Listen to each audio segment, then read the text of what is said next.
ओम शांति। आज 12 अगस्त 2026 बुधवार। साकार बाप दादा की मुरली। बाबा ने कहा है, मीठे बच्चे, याद में रहने से अच्छी दशा बैठती है। अभी तुम्हारे पर बृहस्पति की दशा है, इसलिए तुम्हारी चढ़ती कला है। मीठे बच्चे, याद में रहने से अच्छी दशा बैठती है। अभी तुम्हारे पर बृहस्पति की दशा है, इसलिए तुम्हारी चढ़ती कला है। प्रश्न है, यदि योग पर पूरा अटेंशन नहीं है तो इसकी रिजल्ट क्या होती? निरंतर याद में रहने की युक्तियां क्या है? उत्तर है, अगर योग पर पूरा अटेंशन नहीं है तो चलते चलते माया की प्रवेशता हो जाती है, गिर पड़ते हैं। दो देह अभिमानी बन अनेक भूले करते रहते हैं। माया उल्टे कर्म कराती रहती है, पतित बना देती है। निरंतर याद में रहने के लिए मुख में मुहलरा डाल दो, क्रोध नहीं करो। देह सहित सब कुछ भूल, मैं आत्मा परमात्मा का बच्चा हो, यह अभ्यास करो। योग बल से क्या क्या प्राप्तियां होती है, उन्हें स्मृति में रखो। गीत। ओम नमः शिवाय। ओम शांति। मीठे मीठे रूहानी बच्चों ने अपने रूहानी बाप शिव बाबा की महिमा सुनी। जब पाप बढ़ते हैं, अर्थात मनुष्य पाप आत्माएं बन जाते हैं, तब भी पतित पावन बाप आते हैं, आकर के पतितों को पावन बनाते हैं। उस बेहद के बाप की ही महिमा है। उसको वृक्षपति भी कहा जाता है। इस समय बेहद के बाप द्वारा बेहद की दशा बृहस्पति की तुम पर बैठी हुई है। खास और आम दो अक्षर होती है ना, इनका भी अर्थ यह ही सिद्ध होता है। बृहस्पति की दशा से खास भारत जीवन मुक्त बन जाता है, अर्थात अपना स्वराज्य पद पाते हैं। क्योंकि सच्चा बाप जो है, जिसको ट्रुथ कहते हैं, वह आकर हमको नर से नारायण बनाते हैं। बाकी जो है वह नंबर वन अपने अपने धर्म के सेक्शन में जाकर बैठेंगे और आएंगे भी नंबर वार। कलयुग अंत तक आते हैं।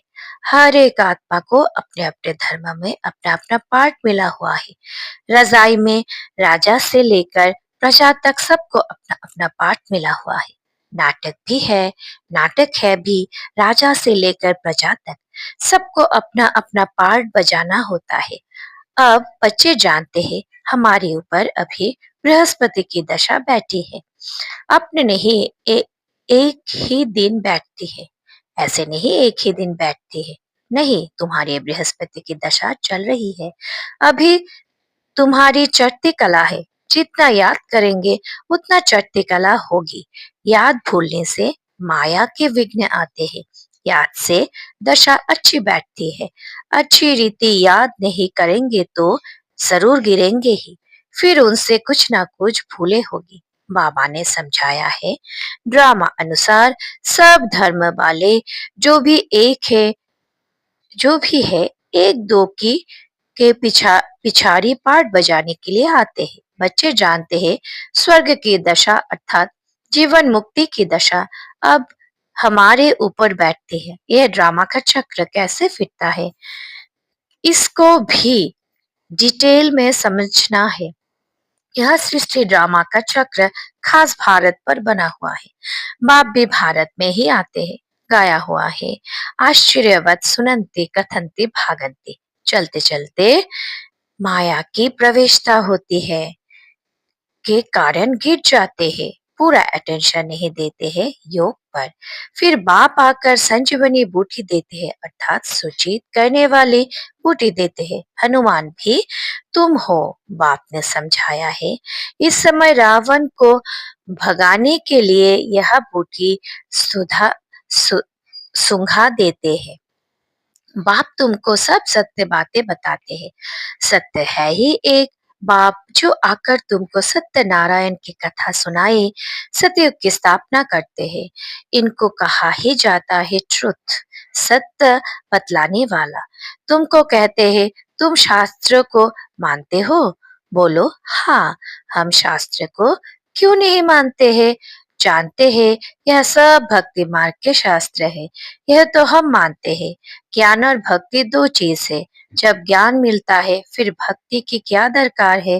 भक्ति माना उतरती कला, ज्ञान माना चढ़ती कला। इस समय भक्ति चल रही है। अभी हमको ज्ञान मिला है जिससे सद्गति होता है। भक्तों की रक्षा करने वाला एक ही भगवान है। रक्षा दुश्मन से की जाती है ना। बाप कहते हैं मैं आकर तुम्हारे रावण से रक्षा करता हूँ। देखते हो ना रावण से कैसे रक्षा होती है। इस रावण पर जीत पानी है। बाप समझाते हैं मीठे बच्चे, इस रावण ने तुमको तमो प्रधान बनाया है। सतयुग को कहा जाता है सतो प्रधान स्वर्ग। फिर कला कम होती जाती है। अंत में जब बिल्कुल ही देह अभिमान में आ जाते हैं तो पतित बन जाते हैं। नया मकान बनता है। मास के बाद अथवा 6 मास के बाद कुछ ना कुछ कला कम हो जाती है। हर वर्ष मकान को पीछे लगा पोछी लगाते हैं। कला तो कम होती जाती है ना। नई से पुरानी, पुरानी से फिर नई, यह शुरू से लेकर हर चीज का हो, होता आया है। समझा जाता है यह मकान 100-150 वर्ष तक चलेगा। बाप समझाते सतयुग कहा जाता है नई दुनिया से।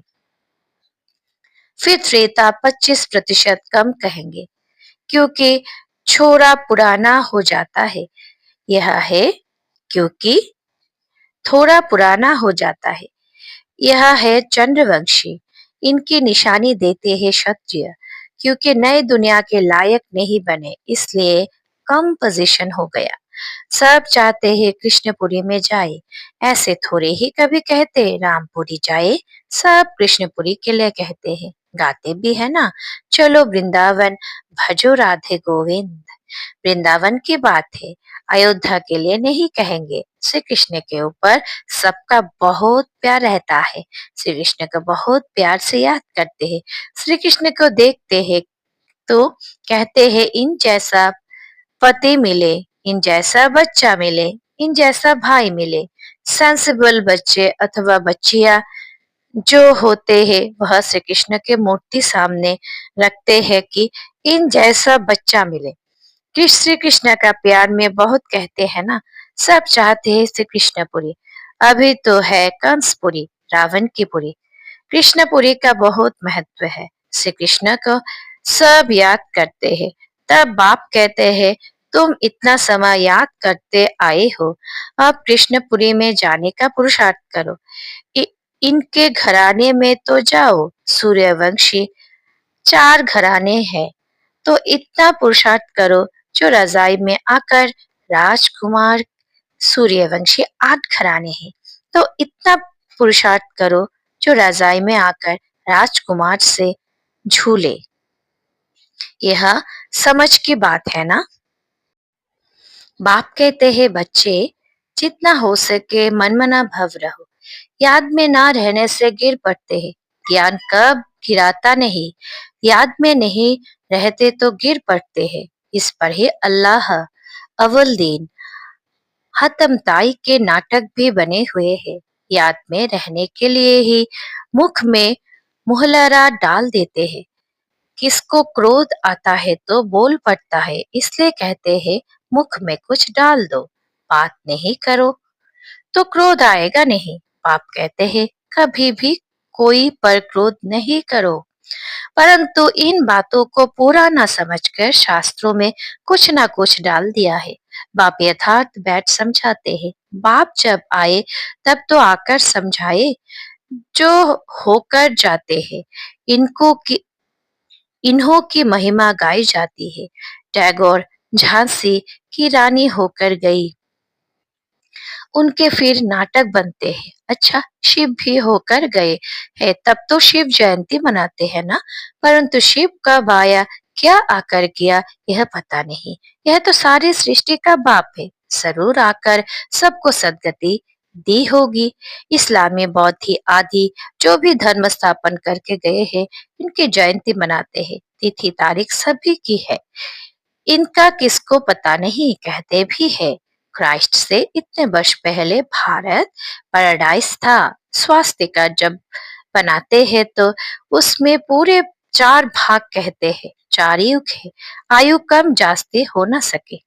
जगन्नाथपुरी में चावल का हांडा बनाते हैं, पूरे 4 भाग हो जाता है। बाप कहते हैं यह भक्ति मार्ग में अग्रम वग्रम कर दिया है। अब बाप कहते हैं देह सहित यह सब भूल जाओ।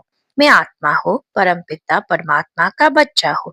यह अभ्यास रखो। बाबा स्वर्ग का रचयिता है तो जरूर हमको स्वर्ग में भेजा होगा, नर्क में तो नहीं भेजेंगे। पाप किसको भी नर्क में नहीं भेजते हैं। पहले पहले सब सुख भोगते हैं, पहले सुख पीछे दुख। बाप तो सबका दुख हरता सुख करता है ना। आत्मा पहले सुख फिर दुख देखती है। विवेक भी कहता है हम पहले सतो प्रधान फिर सतो रजो तमो में आते हैं। मनुष्य भी समझाते हैं विलायत वाले सेंसिबल है, वहां तो बॉम्ब्स ऐसे बनाते हैं जो फट से खलास हो जाएंगे। जैसे आजकल मुर्दे को बिजली पर फट से खत्म कर देते हैं, ऐसे बम्स फेंकने से आग लग जाती है तो मनुष्य भी झट खत्म हो जाते हैं। भंगोर को आग लगनी है। तूफान ऐसे आते हैं जो गांव के गांव खत्म हो जाते हैं। फिर उस समय ऐसा कोई प्रबंध नहीं कहता जो बचाव कर सके। विनाश तो होना ही है, पुरानी दुनिया खत्म हो जाती है। गीता में भी वर्णन है। बाप ने समझाया यूरोप वासी बॉम्ब्स ऐसे छोड़ेंगे जो पता भी नहीं पड़ेगा। तुम बच्चे जानते हो कल्प पहले भी विनाश हुआ था, अब भी होने वाला है। तुम भी कल्प पहले मुनाफिक पढ़ रहे हो। धीरे धीरे झाड़ वृद्धि को पाता रहेगा। वृद्धि होते होते फिर स्थापना हो जाती है। माया के तूफान बहुत अच्छे अच्छे फूलों को भी गिरा देता है। योग में पूरा नहीं रहते तो फिर माया विघ्न डालती है। बाप का बच्चा बन पवित्रता की प्रतिज्ञा कर, फिर अगर विकार में गिरते हैं तो नाम बदनाम कर देंगे। फिर धक्का बहुत जोर से आ जाता है। बाप कहते हैं यह काम की चोट कभी नहीं खाना। बच्चे जानते हैं यह रक्त की नदियां बहनी है। सतयुग में दूध की नदियां बहती है। वह है नई दुनिया, यह है पुरानी दुनिया। कलयुग में देखो क्या है, नई दुनिया के वैभव तो देखो, यह तो कुछ भी है नहीं। बच्चियां साक्षात्कार में जाकर देखकर आती है सूक्ष्म वतन में सुबीरस पिया। यह क्या, यह सब साक्षात्कार होती है। बतलाते हैं हम मधुबन में जाते हैं, मूल वतन पे जाते हैं। बाबा वैकुंठ के वैकुंठ में भेज देते हैं। यह सब साक्षात्कार आदि की ड्रामा में नूंद है।